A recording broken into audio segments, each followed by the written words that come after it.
Assalamualaikum warahmatullahi wabarakatuh. Selamat datang di channel levelup.id.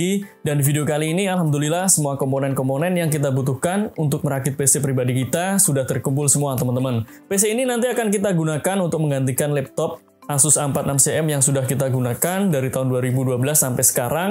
Dan kemarin sempat mengalami kerusakan, jadi kita putuskan untuk merakit PC. Dan sekalian di video kali ini kita buatkan tutorial step by step bagaimana cara untuk merakit PC yang kita gunakan ini. Siapa tahu ada manfaat yang bisa kalian ambil buat kalian mungkin yang sedang ingin merakit PC atau mungkin baru ingin merakit PC, kalian bisa tonton video ini sampai selesai.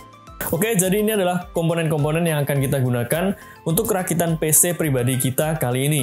Yang pertama untuk prosesor, kita gunakan dari AMD Ryzen 7 5800X. Lalu untuk motherboard, kita gunakan dari Gigabyte B550M Aorus Pro. Lalu selanjutnya untuk mendinginkan Ryzen 7 5800X, kita gunakan I/O water cooling yang cukup terjangkau harganya dari Deepcool, yaitu Deepcool Kestil 240 RGB yang versi 2. Lalu selanjutnya untuk memori atau RAM, kita gunakan dari G.Skill Trident Z Neo yang 16 GB 3600 MHz. Untuk storage di sini kita menggunakan 3 buah. Yang pertama kita gunakan SSD NVMe M.2 dari WD Black SN750 yang 250 GB. Lalu yang kedua kita gunakan lagi SSD NVMe M.2 dari Adata XPG SX8200 Pro. Lalu selanjutnya yang ketiga kita juga gunakan harddisk dari Seagate Barracuda yang 2 TB untuk menyimpan file-file yang kita gunakan. Untuk VGA di sini kita gunakan dari Nvidia GeForce RTX 3070 Zotac Gaming Twin Edge. Selanjutnya untuk power supply di sini kita gunakan dari Deepcool DQ750M V2LWH. Ini merupakan power supply dari Deepcool yang sudah bersertifikasi 80 plus cool dan full modular. Selanjutnya di sini kita juga tambahkan fan RGB dari Deepcool CF120 Plus karena pada casing yang akan kita gunakan hanya terdapat satu buah kipas dan itu juga belum RGB teman-teman. Untuk casingnya sendiri kita gunakan dari Deepcool juga yaitu Deepcool MagCube 110. Ini merupakan casing micro ATX yang reviewnya kalian bisa tonton di link di atas ini teman-teman. Oke, jadi itu adalah komponen-komponen yang akan kita gunakan dalam merakit PC kali ini. Sekarang langsung saja kita mulai proses merakitnya. Yang pertama kita akan pasang prosesor ke dalam motherboard. Perhatikan tanda segitiga berwarna emas yang ada pada ujung prosesor AMD kalian. Selanjutnya kalian buka pengunci soket AM4 dengan menaikkan tuas penguncinya. Lalu perhatikan tanda segitiga juga pada soket AM4-nya. Dan letakkan prosesor kalian ke dalam soket sesuai dengan tanda yang tertera pada soketnya. Jangan kalian tekan atau geser-geser prosesor kalian, biarkan masuk dengan sendirinya. Setelah masuk, langsung kunci prosesornya dengan menurunkan tuas penguncinya. Selanjutnya kita akan pasang RAM atau memori. Motherboard yang kita gunakan ini sudah support dengan mode dual channel, jadi pastikan kita aktifkan dengan memasang RAM di slot pertama dan slot ketiga atau di slot kedua dan slot keempat. Pertama, buka pengunci RAM-nya di slot yang pertama dan slot ketiga. Setelah itu, kalian langsung pasang RAM, perhatikan tanda coakan pada RAM, sesuaikan dengan soketnya. Kalaupun kalian memasang terbalik, tidak akan bisa masuk, jadi pastikan kalian memasang, jangan sampai terbalik ya teman-teman. Setelah kalian sesuaikan tanda coakan ini, langsung kalian tekan RAM kalian sampai terdengar bunyi klik dan RAM kalian terkunci. Selanjutnya pasang RAM yang kedua dengan cara yang sama.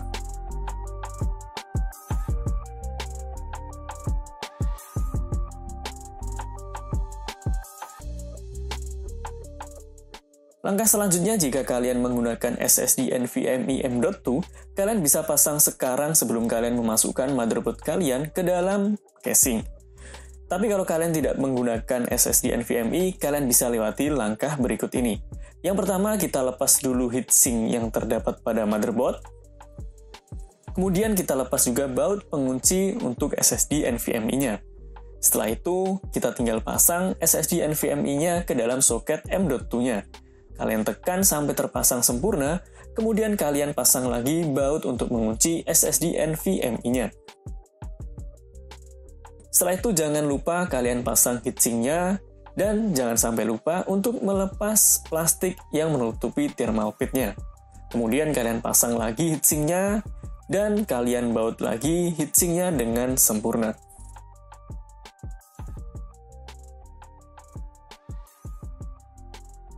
Selanjutnya kita lakukan hal yang sama untuk memasang SSD NVMe yang kedua.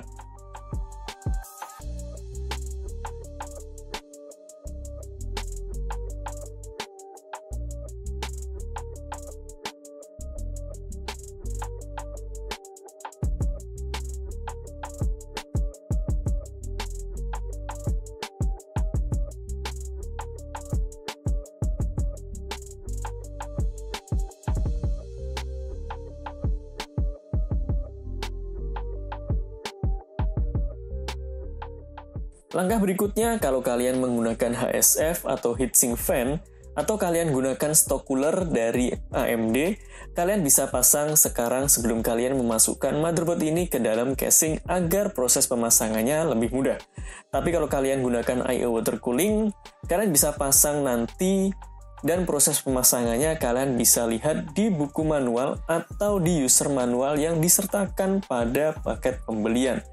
Pastikan kalian baca user manualnya agar kalian tahu step by step-nya dalam pemasangan I/O water cooling yang kalian gunakan. Untuk I/O water cooling yang kita gunakan ini, kita perlu mengganti soket mounting dari bawaan motherboard ini. Jadi yang pertama kita lakukan, kita harus melepas soket mountingnya dengan melepas 4 baut yang ada pada motherboard ini.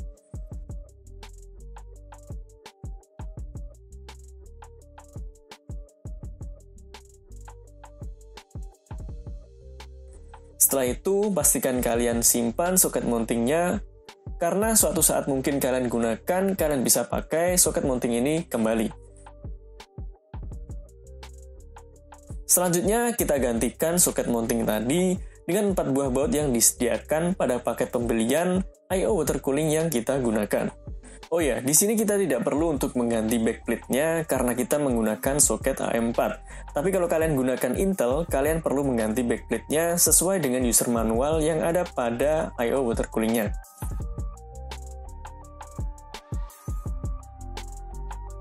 Selanjutnya kita akan memasukkan motherboard yang sudah kita pasang komponen ini ke dalam casing Deepcool MagCube 110 ini. Yang pertama kita lepas dulu cover yang ada di kanan dan di kiri pada casing kita ini.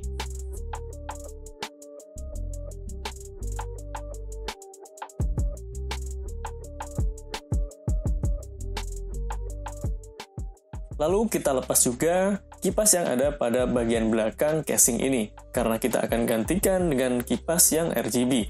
Dan tentunya dengan melepas kipas ini akan lebih memudahkan kita untuk memasang motherboard ke dalam casingnya. Kemudian posisikan motherboard seperti ini untuk mempermudah kita dalam memasang motherboard ke dalam casingnya. Selanjutnya, sebelum kalian memasukkan motherboard kalian ke dalam casing, pastikan kalian sudah memasang semua stand-off yang dibutuhkan sesuai dengan jumlah lubang yang ada pada motherboard kalian. Jangan sampai kurang agar motherboard kalian bisa terpasang ke dalam casing dengan sempurna. Pada casing yang kita gunakan ini, kebetulan semua stand-off-nya sudah terpasang, jadi kita tidak perlu lagi untuk memasang stand-off-nya, teman-teman. Kalian pastikan juga kalian sudah memasang I/O shield pada casing kalian. Dan karena di sini motherboard kita sudah terpasang I/O shield-nya terlebih dahulu, kita tidak perlu lagi untuk memasang I/O shield-nya.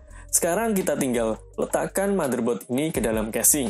Lakukan secara perlahan dan berhati-hati, jangan sampai kalian menggores bagian bawah dari motherboard kalian yang justru akan merusak motherboard kalian.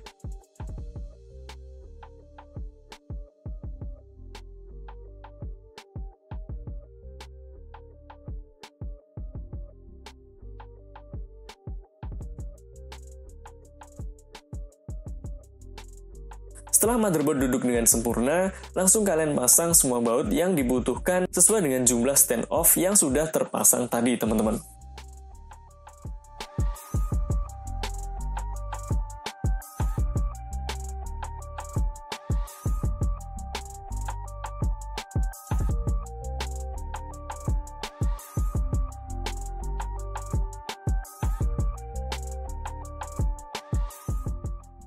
Selanjutnya, mumpung posisi rebahan seperti ini, kita juga lepas 2 buah baut dari harddisk kits, karena nanti kita akan pasang harddisk ke dalam harddisk kits-nya. Langkah selanjutnya adalah kita akan mempersiapkan I/O water cooling-nya dengan memasang 2 buah fan ke radiator.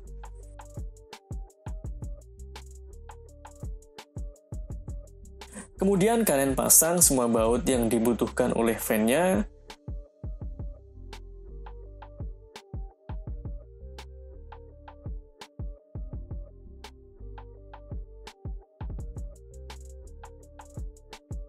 Selanjutnya kalian pasang bracket untuk water pump atau water block-nya.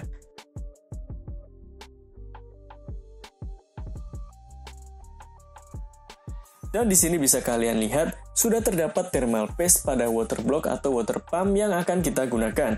Jadi kalian tidak perlu lagi untuk memasang thermal paste pada prosesor kalian.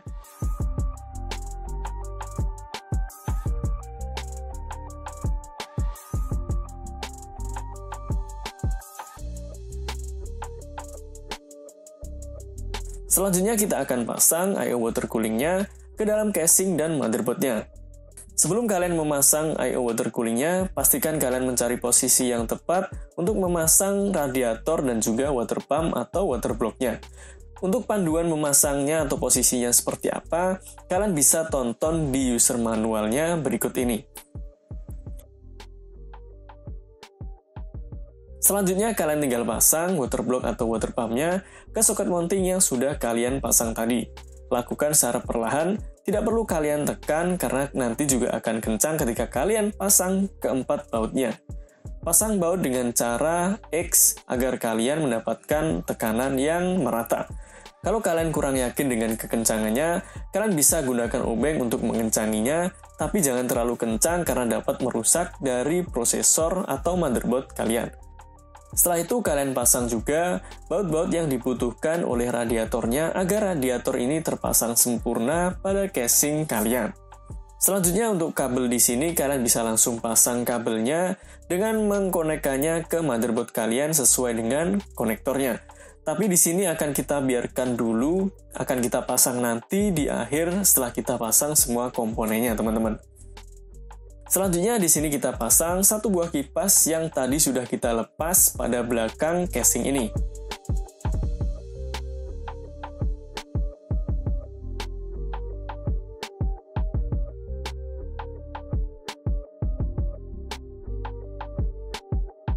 Dan sekarang kita sudah berhasil untuk memasang I/O water cooling dan sebuah kipas yang ada di belakang. Selanjutnya kita akan pasang 3 buah kipas yang ada pada bagian depan casing ini. Yang pertama, kita buka dulu cover bagian depan dari casing ini dengan menarik dari bagian bawah covernya. Setelah itu kita pasang kipas yang pertama, lalu kita pasang kipas yang kedua, dan kita pasang kipas yang ketiga. Pasang semua baut yang dibutuhkan dan kencangi sampai benar-benar terpasang dengan sempurna. Dan kita sudah berhasil untuk memasang 3 buah fan atau kipas yang ada pada bagian depan casing ini. Langkah selanjutnya adalah kita akan memasang harddisk ke harddisk case sebelum kita memasang power supply-nya. Di sini kalian bisa langsung ambil harddisk case-nya karena tadi kita sudah lepas 2 buah bautnya. Kemudian kalian masukkan dan kalian baut harddisk ke dalam harddisk case-nya. Setelah itu kalian tinggal kembalikan lagi harddisk case-nya ke dalam casing.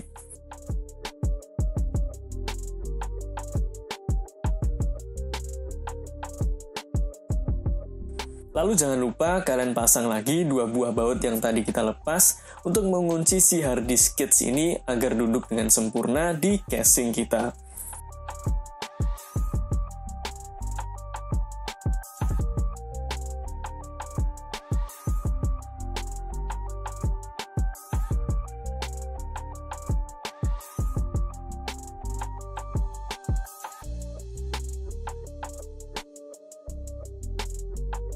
Kemudian selanjutnya kita akan pasang power supply ke dalam casing kita ini. Power supply yang kita gunakan ini adalah power supply full modular, jadi kita tidak perlu untuk memasang semua kabelnya, hanya kabel yang kita perlukan saja yang kita pasang ke power supply-nya. Beberapa kabel di antara yang kita butuhkan adalah konektor 24 pin, lalu konektor untuk CPU 8 pin, lalu konektor untuk VGA 2x8 pin,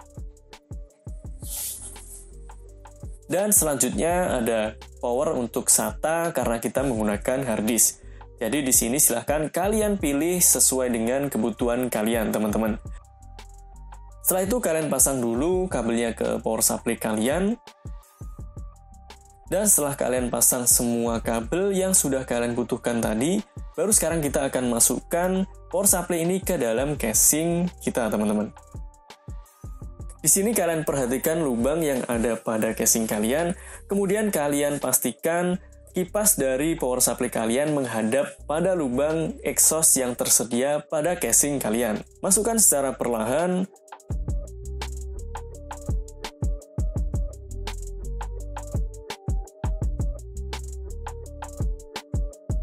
Setelah pas, langsung kalian pasang keempat baut yang dibutuhkan.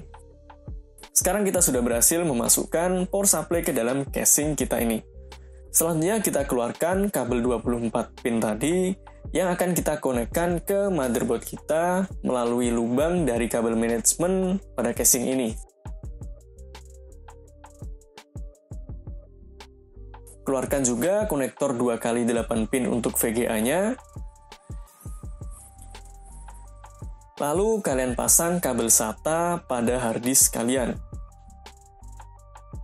Setelah itu kalian keluarkan juga kabel SATA-nya. Setelah itu kalian pasang kabel power 24 pin ke motherboard kalian. Pasang juga power CPU 8 pinnya yang ada pada ujung motherboard ini. Lalu kalian juga pasang konektor SATA pada port SATA yang ada pada motherboard.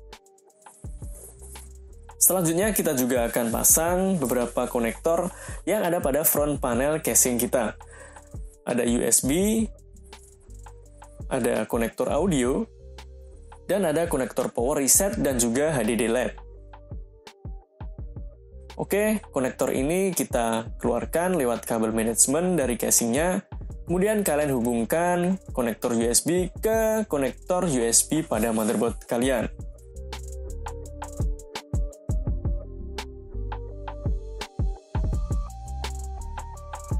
Kemudian kalian pasang konektor audio ke soket audio pada motherboard kalian. Dan selanjutnya kalian pasang kabel power, reset, dan juga HDD LED sesuai dengan petunjuk dari user manual atau buku manualnya. Pastikan kalian menggunakan buku manual agar kalian tidak salah dalam memasangnya. Selanjutnya di sini kita juga akan mulai untuk memasang kabel-kabel dari fan yang sudah kita pasang dan juga kabel dari I/O water cooling yang kita pasang. Pastikan kalian baca user manualnya agar kalian tidak salah dalam memasangnya. Karena di sini kita menggunakan 6 buah fan dan kita mendapatkan hub pada paket pembelian, jadi kita pasang hubnya terlebih dahulu. Untuk pemasangan ini, pastikan kalian memasangnya sesuai dengan panduan dari user manualnya ya, teman-teman. Selanjutnya, ini kita rapikan terakhir, lalu kita lanjut untuk memasang VGA. Untuk memasang VGA yang kita gunakan ini, kita membutuhkan 2 buah slot expansion. Jadi di sini kita buka dulu 2 buah slot expansionnya dengan cara menekan ke bagian belakang seperti ini. Kalian tekan saja ke dalam, lalu kalian bengkok-bengkokkan sampai patah seperti ini.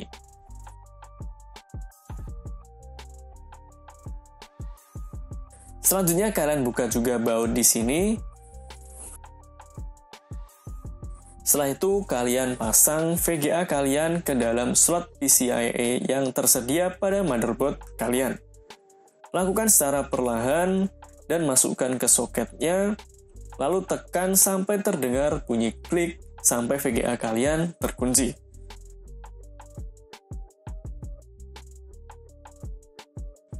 Setelah itu kalian langsung baut VGA kalian ke casing agar VGA kalian terkunci dengan sempurna. Pasang lagi baut ini, lalu kalian pasang baut yang kedua untuk mengunci VGA-nya. Selanjutnya kalian pasang konektor 2x8 pin yang dibutuhkan oleh VGA ini. Oke, setelah terpasang, di sini kita bisa langsung uji PC kita ini sebelum kita rapikan kabelnya. Kalian hubungkan power supply kalian ke listrik di rumah kalian, dan kalian hubungkan PC kalian ke monitor yang kalian miliki. Jadi sebelum kita merapikan kabel-kabel yang ada di belakangnya, kita uji dulu apakah rakitan kita ini berhasil, teman-teman. Agar nanti kalau terjadi error, kita tidak susah untuk melakukan perbaikannya. Di sini kita coba nyalakan dulu PC-nya. Dan alhamdulillah PC-nya bisa menyala dengan baik. Sekarang kita akan masuk ke BIOS dari PC ini.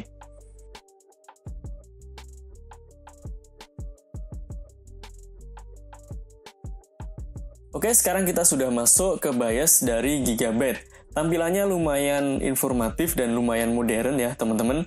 Dan di sini kita akan cek apakah komponen-komponen yang sudah kita pasang tadi berhasil terdeteksi semua pada BIOS-nya. Di sini kita bisa lihat harddisk SATA yang kita pasang sudah terdeteksi. Lalu prosesornya Ryzen 7 5800X juga sudah terdeteksi di sini, teman-teman. Lalu 2 buah RAM yang kita pasang pada slot pertama dan ketiga juga sudah terdeteksi. Kemudian di sini kita bisa lihat beberapa informasi mulai dari suhu. Lalu kita cek di PCIe. Di sini pastinya juga sudah terdeteksi ya untuk VGA card-nya. Lalu di slot M.2 juga kita cek. 2 buah NVMe M.2 juga sudah berhasil terdeteksi di sini, teman-teman. Artinya di sini semua komponen yang sudah kita pasang berhasil terdeteksi dengan baik. Oke, setelah kita memastikan semua komponen yang sudah kita pasang berhasil terdeteksi dengan baik, lalu selanjutnya baru kita matikan PC kita ini dan baru kita rapikan kabel-kabel yang ada pada bagian belakang PC kita, teman-teman. Di sini kalian perlu sebuah kesabaran dan perlu sebuah kreatif juga dan juga sebuah keuletan untuk melakukan atau merapikan kabel-kabel pada PC kalian ini. Kita sendiri juga sebenarnya kurang bisa untuk menata hal dengan rapi, tapi akan kita usahakan agar kabelnya ini sedikit lebih rapi, teman-teman. Dan kurang lebih hasilnya adalah seperti ini. Ya, lumayan rapi lah ya untuk kita yang baru merakit PC ini, teman-teman. Selanjutnya setelah kalian rapikan kabelnya, kalian pasang lagi covernya. Dan ini adalah PC yang sudah berhasil kita rakit, teman-teman.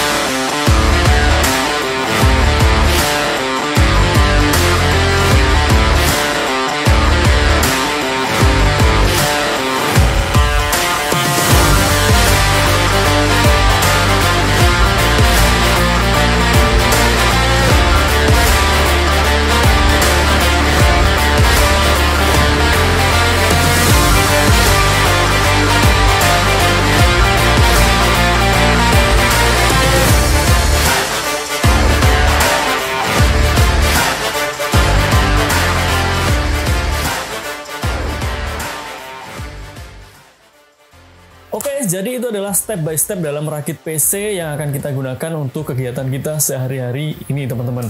Semoga ada manfaat yang bisa kalian ambil dari step by step merakit PC kita ini. Mungkin step by step yang sudah kita share tadi bisa kalian ikuti. Mungkin juga ada langkah yang berbeda kalau kalian menggunakan komponen yang berbeda pula. Dan pesannya satu, selalu gunakan user manual saat kalian akan merakit PC agar tidak salah dalam proses merakitnya. Bagaimana performa dengan PC yang sudah kita rakit ini? Nanti akan kita uji mulai dari productivity dan juga gaming tentunya di video selanjutnya. Harusnya sih dengan spesifikasi yang sudah tertera tadi, PC ini sudah cukup untuk memenuhi kebutuhan kita sehari-hari. Oke, sekali lagi terima kasih telah menonton video ini. Jangan lupa like, komen, dan sebarkan video ini ke sosial media kalian agar semakin banyak orang yang mendapatkan manfaat dari video ini. Sampai jumpa di video selanjutnya. Assalamualaikum.